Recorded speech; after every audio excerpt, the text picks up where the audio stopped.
Dear students, welcome once again to your UST class. Today we are going to discuss about dispersal of seeds of chapter 6, that is germination of seeds. Let's start. Plants do not move from place to place. It means that the seeds produced by them are likely to fall very close to parent plants. Plants move नहीं कर सकते, पर वो जो seeds produce करते हैं वो definitely move कर सकते हैं। जो बीज प्लांट से पैदा या प्रोड्यूस होते हैं वो पेरेंट प्लांट्स के आसपास ही गिरते हैं। If all the seeds were to germinate, the seedling will not be able to get minerals, salt, water, light, air to grow and develop in a healthy manner. अगर हर अंकुरित बीज एक ही जगह गिर के बढ़ने लगेंगे तो उन्हें proper mineral, water, salt, light, air नहीं मिल पाएगा, जिसकी वजह से वो हेल्दी वे में ग्रो नहीं कर पाएंगे। So nature has many methods to carry away the seeds far and wide from the parent plants. The spreading और scattering of seeds to far away places by various agents is called dispersal. इसीलिए nature के पास बहुत सारे रास्ते होते हैं seeds को पेरेंट प्लांट से दूर ले जाने के लिए। नेचर के माध्यम से सीड्स को दूर दूर तक फैलने की प्रक्रिया को डिस्पर्सल कहते हैं। Agents of dispersal: some fruits burst upon by themselves when they are dry and scatter the seeds. Most others can not scatter the seeds themselves. They depend upon certain agents to scatter the seeds. कुछ फल अपने आप खुल जाते हैं, जब वे सूख जाते हैं अपने आप बीज बिखेर देते हैं और बहुत सारे फल हैं जो कि स्वयं बीज नहीं बिखेर सकते। वे बीज को दूर दूर तक फैलाने के लिए कुछ एजेंट्स पर निर्भर करते हैं, जैसे कि डिस्पर्सल बाय विंड।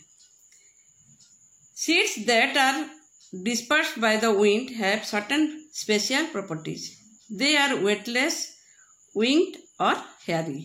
हवा से बिखरे हुए बीज में कुछ विशेष गुण होते हैं, जैसे कि वे weightless यानी कि भारहीन, पंख वाले या hairy होते हैं। Some seeds of grass, weeds and orchids are minute, dry, dusty and weightless. They spread like particles of dust in the air.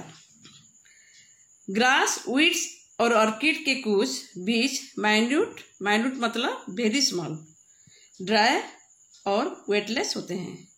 वे हवा में डस्ट पार्टिकल्स की तरह फैल जाते हैं। सीड्स ऑफ सिंकोना और drumsticks have wing like outgrowths which help them to fly in the air. Thus they reach distant places to germinate.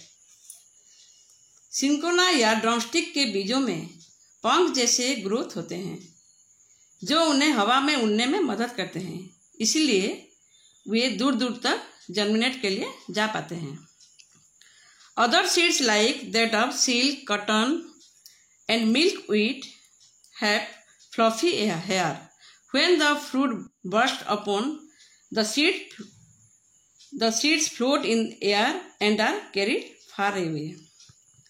Silk, cotton और milkweed जैसे अन्य सीड्स या बीज में फ्लफी हेयर या हल्के बाल की तरह होते हैं।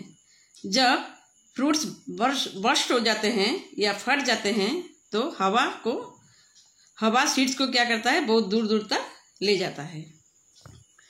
Some seeds like sunflower, tradex and dandelions have hairy outgrowth called pappus.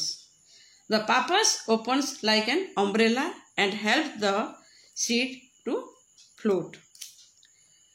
कुछ बीज जैसे सनफ्लावर, ट्राइडेक्स और डेंडेलियन में हेयरी ग्रोथ होता है, जिसे पापस कहते हैं। पापस एक छतरी की तरह खुलता है और सीड्स को तैरने में मदद करता है। Dispersal by water: Water is a very good medium for dispersal of seeds.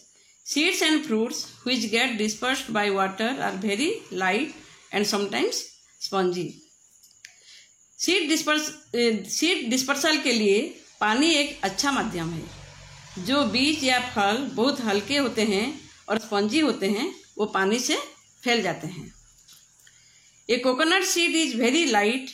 This helps to drift to distant places. Lotus seeds are flat and have a spongy thalamus containing seeds that help them float on water.